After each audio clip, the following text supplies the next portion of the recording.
That's why our next session is so very important, because we're hoping to give you answers as to how each one of you can actually help to deal with this crisis.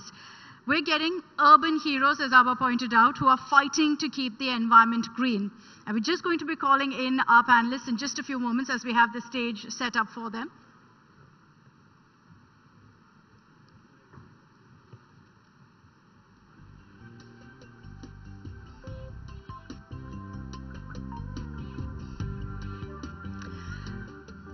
All right, we're good to go now. So let me go ahead and invite our panelists, Bhumi Pednekar, actor and climate activist. Please give her a big round of applause as she joins us here for our next session on how to fight climate change.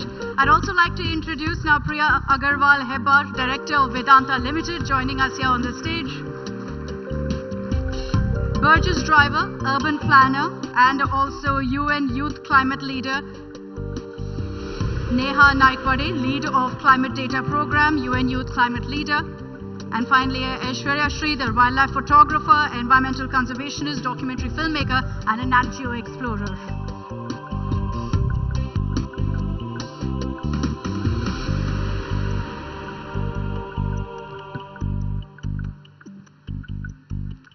Good evening, all of you. Welcome to the India Today Conclave, Mumbai. Bhumi, I'd like to begin with you.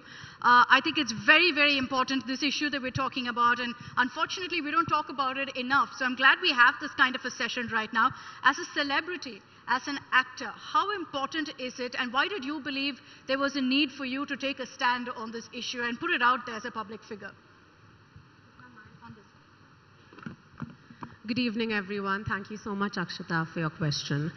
I think I started my non-profit Climate Warrior and all the work that I've been doing for the cause for pretty much selfish reasons.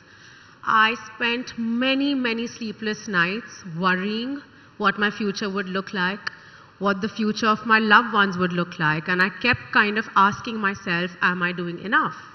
You know, the journey was very lonely because I was often made fun of, because people don't believe climate change is real. They mock it. They mock it. They mock it all the time. And, as a society, we are in denial. And I just didn't know what to do. And then I realized that, okay, I am at a place where I have enough people that are going to listen to me. And I need to make better use of being an actor, of being a person in power. And that's exactly what I did. I started off on this journey alone. And today we are a very strong community connected with so many communities globally. It's not a lonely journey anymore. It's tough for sure because there's so much that we need to do. Like, there is so much that we ignore. We human beings just have the ability to live a complacent life. And with Climate Warrior, that's exactly what I want to do. I want to make people uncomfortable with the facts that are around us, the facts that we ignore. We need more awareness, and we need people to fear their future, because it is our responsibility to make sure that the future generations had the same quality of life that we had. It is our basic right: clean food, clean air, a habitable planet, a livable climate. It is our basic right, and unfortunately, I don't think us as individuals or, people in power are doing enough towards making sure that our future is secure. So the reason Climate Warrior started, or the reason I started off on this journey, was only so I can protect my loved ones and I can protect my planet, because my planet is my only home. The home that I live in, those four walls is not my real house, this planet is. You're saying that it's the future generations. I think in our current generation, we feel it. From when we were kids to now, I think there's such a change in the environment around us that we feel that there is a need to clearly do something. Priya, I'd like to bring you in on this, because when you talk about climate change, inevitably, you ask anyone in the audience or anyone you talk to, the first thing they'll do is point fingers at corporates and say, look, they're the big evils in this country, in the world. They're the ones polluting. What's your message to that? So I'd like to start with, firstly, of course, it is inevitable. It is the truth that in the past 50 years compared to 100 years, if you go back hundreds and hundreds of years with all the research, since the Industrial Revolution, climate change has exponentially become, a bit of a problem. And I think that's why fingers directly get pointed at industrialists. But what's what's really important to note is that we need to find a way where both go hand in hand. Without industry, without what we're doing, the world is not going to progress. How are we going to get economic progress without industry? There's development, ensuring development, but also, keeping the environment safe. Absolutely, and it's all about, what industry. The industry that I come from, which is an extracting industry, it's a mining industry, and which gets pointed at the most. But when you really think about it, everything above the ground is from below the ground. So we can't live without it. And what mining used to be hundreds of years ago, it's not anymore. With technology now, it's like an open heart surgery. What it used to be, it was a bloodbath before, but now you can do it laparoscopically, and it's the same with mining. It's become so much better if we use the right technology, if we work very, very sustainably, if we're doing proper research. Mining can, in fact, we have mines, which have now become biodiverse habitats for more than 150, 250 species. Arcane oil and gas, 2010, we started planting mangroves, and today there are 150 biodiverse species there. Today there's a fishing cat there, which is extremely rare. And so it's all about planning. It's how we do it sustainably. It's how we do it properly. We need to make sure there's economic progress as well, and we need to make sure we're taking care of the environment. And that's why it's so much more important for me to be aware of this, and so much more important for individuals like us in industry to be aware and make sure we're doing it right. And I think the work that you do largely also sets the record straight on this misconception that, you point fingers at the corporates and that's it. You think that as an individual you have no role to play as well. I'd like to bring in Aishwarya also on this. Aishwarya, you're someone who's traveled far and wide. You've traveled into the forests. You're a filmmaker, Nat Geo explorer. What's your experience been like to all the naysayers of climate change? What's your message? What have you seen firsthand? Thank you so much, and good evening, everyone. When I've gone into forests, wetlands, deserts, some of the best and the most pristine ecosystems on the planet, our wildlife is exotic. India is one of the 17 mega biodiverse regions of the world. Yet, we have vulnerable communities who are on the fringes, who are the most impacted when it comes to climate change, and I've seen that firsthand right in my own backyard in Navi Mumbai. Seen acres and acres of wetlands being destroyed and replaced by industries and special economic zones for that matter. And that's when I began to question this relationship that we have with our environment. Why does it always have to be extractive? Why can't it be regenerative? Why can't we be living in a space where we cohabitate and coexist with nature? Today, it's extremely important that we realize that we are not saving the planet for the sake of our planet, or, to protect the polar bears or the Bengal tiger. These species and our planet do not need us to save it. We need to protect ourselves. We need to protect our families. People are suffering. People are dying because of climate change. It is no more an act of God when you talk about climate catastrophes. It is completely anthropogenic. So my experiences have taught me, when I've been up close and personal with animals, yes, obviously you have to maintain a distance. You have to shoot them ethically, and that is their right as well. And as storytellers, it's our ethics to keep that in mind. But I've come across this common sentiment, especially with big cats, and I've worked with the Asiatic lions, I've worked with the Bengal tiger on a couple of my films, and we look at predators as these big, raw, primal creatures, but they're actually one of the most gentlest creatures on this planet. You have individuals who display emotions just like we do. They experience loss, they experience happiness, sadness, grief, all of it. And I've seen that through the individuals that I have followed and documented. So it's been a very beautiful journey, and the reason I picked up the camera was to make a difference through storytelling, as I feel that it's a very powerful medium to bring about the change that we want to see in this world. I think, what you said is bang on in the sense that you're sending out a message, you're creating awareness through film. I think there are two ways to look at it. I'd like to bring in Neha also on this, because the other aspect is that I see that your generation, Neha, is really stepping up. You recognize the dangers that we live with currently. You recognize there's a need to act. But I also see that there are many who are hesitant out there, not knowing what to do next. How did you take up this journey? How did you decide that this is what I want to do and then take it forward? That's a great question, and thank you for asking that one. I think just a few years back, I was one of those youngsters who knew that there is a need to act, and who was seeing all these figures being put out by IPCC and all the COP summits, so many commitments made. But then I had this energy, I had this feeling of responsibility that I want to do something, and that's where my journey also sort of started. I thought, why not use something that I have took training in, why not use my field of data science to solve climate change? And then I started exploring how can I do that, and I realized that there's so much need for technology to complement the policies and the diplomacy out there. And that's when I came to know about Climate Collective, who supports climate tech entrepreneurs in Global South. There's 40% of technology in the world that is still uninvented that we need to solve this climate change, and the remaining one still needs to be implemented at the grassroots level. And I thought that at grassroots level, what's better than to work with these vulnerable people who are trying to create these innovative solutions. And that's how my journey started. And to the youth, I would say that see this as an opportunity.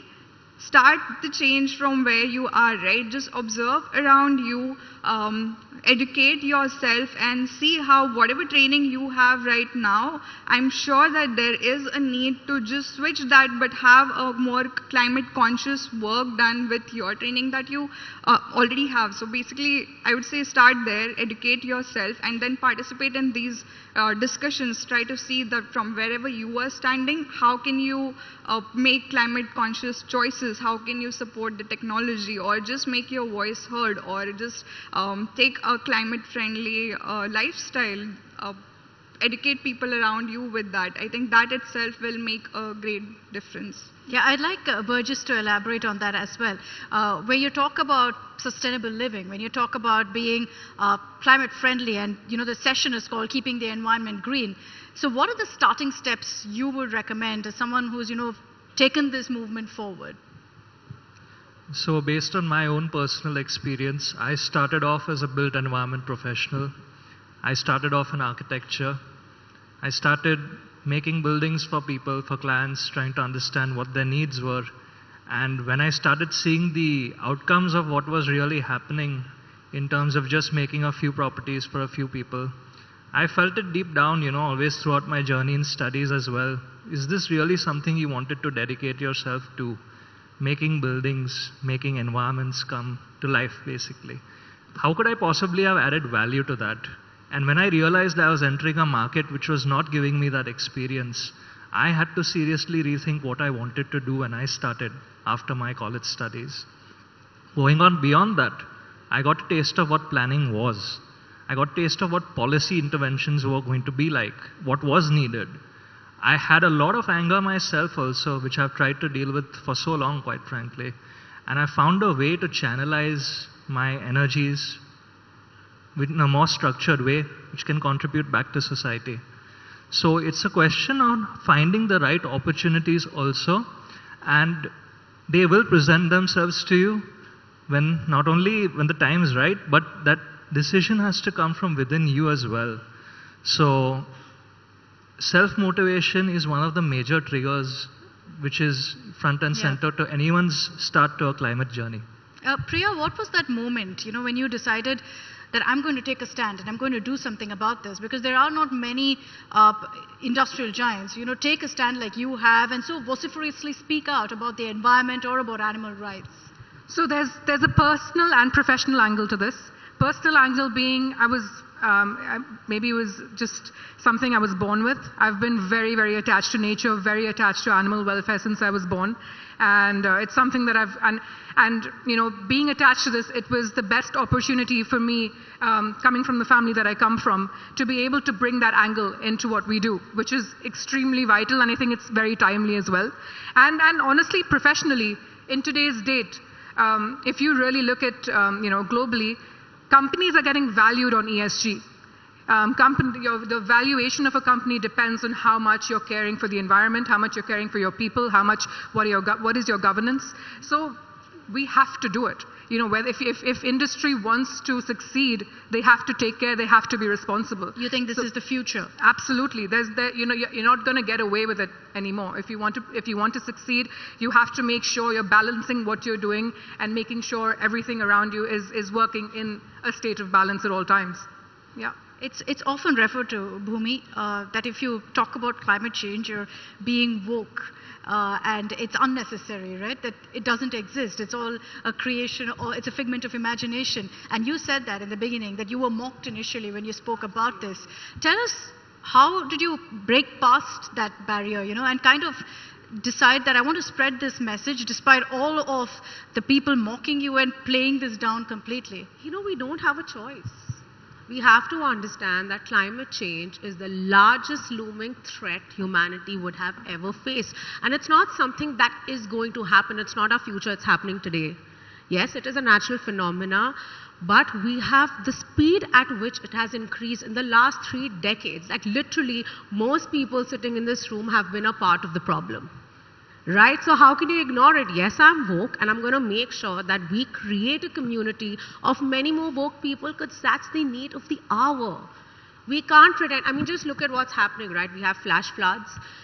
There were parts of the world that were unbearably hot, right? Parts of the world that don't go beyond 30 degrees that were touching 45, and I was there when that happened. We saw it in London, exactly. In parts of America. The roads were melting.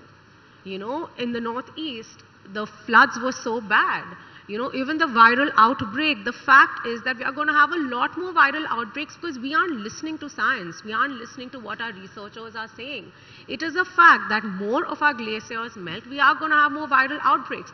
Now, there are 2 ways we can go about it, right? Either we join hands and we actually do something about it, or we continue living the way we are. But the truth is, in front of the wrath of nature, we all are equal.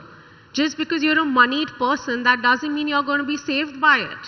And that's what we need to understand. And I feel it was this exact thought that gave me the courage to go past all the noise and the chatter and the blabber that I had, that, oh my God, you're being silly, there's no problem. Arey, you're doing so well, you're comfortable, why do you care? Every choice that I make is a responsible choice. I'm aware of the carbon footprint that I'm creating. I'm aware of what my consumption habits are and what it's going to... Look, I don't know. I really hope that through all my work, I do make an impact, but at least I can sleep a little more peacefully at night than I could a few years ago, because at least I know that I'm not adding on to the problem, I am adding on to the solution. But when you talk about sustainable living, the argument always is that it's a costly way of living. Not at all. Would you agree with that? I disagree. If you go back to the way a generation before us lived, right? If my nana, our grandparents, they lived sustainably. They had their own circular economy. I still remember my grandparents would segregate their waste at source. Everything would go into everything would go into khad. That's what they call it, like in north of India. All their dry waste was separated. So this is the way they lived. We were consciously told switch off your lights, switch off your fans, electrical points, etc. That's the way we need to live. The point is, it's not an expensive way of living. People fear that it's an inconvenient way of living. But that's not true. It's actually very, very cost effective. I'm living it. It just is going to take a little bit of discipline and a little bit of empathy, and that's what we don't have. We as a society lack empathy, it could be towards animals, it could be towards other species, towards our planet. I think that's what we need to create, and I feel everybody on this panel through their individual work is trying to do exactly that. Very true. Aishwarya, if to our audiences and to everyone who's watching right now, if there were 3 ways you believe they can bring about a change in their lifestyle that would actually help going forward, what would that be? Oh, that's a very good question.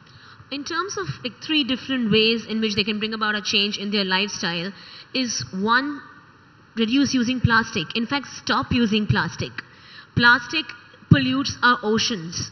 Today we have more plastic in our oceans than marine organisms.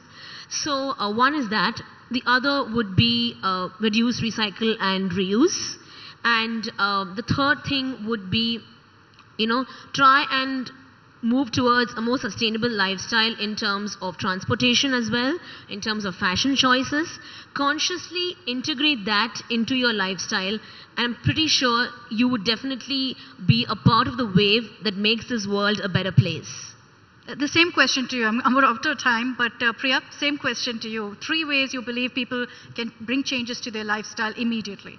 So I think, I think what we really need to understand is that, the moment we start thinking or putting putting stress on us that we need to make a change, it becomes difficult. We just need to simplify our life. And I'm just taking it in a slightly different angle than what you asked. I think, what's important, especially, we're talking to more urban India here, but what's really important is to make people aware. Like if you go into the more rural parts of India, if you start talking about climate change and the greenhouse effect and all of that, they'll be like, "Mujhe roti kapda makan ka pehle." Exactly. That's I need to think about that. So I think what we need to start doing is educating them on how climate change is happening and how it's affecting their lives now. Why your gas price is so high, why your food is so difficult to get, why is it all getting so much more expensive. It's a problem that you're facing every day, and once we make them realize that, once we all realize that we're already facing it, then that's when we're going to really see the change. I think when we start complicating the entire subject and start making you're distancing yourself away from it. People are just saying, you know what, sab log bol rahe, lekin I need to think about my day-to-day life. I need to get bread on my table. My kids are hungry. But you know what? If you start thinking about climate change, it's all going to help you in your day-to-day life as well. I think largely for us as a country, if we go back to the basics, I think we just about get it right then. We don't need to complicate, and allow technology to help us further as well to battle climate change. In so many ways we can use it to our benefit. Thank you so much for joining us here at the India Today Conclave, Mumbai. I hope you all found this session to be extremely informative as well in bringing those changes to your lifestyle. Thank you all of you. Could I request you to stay on stage for a moment? Pradya Popade, could I request you to come on stage and felicitate our guests. Pradnya is the Head of Marketing Communications at Samsonite South Asia Private Limited.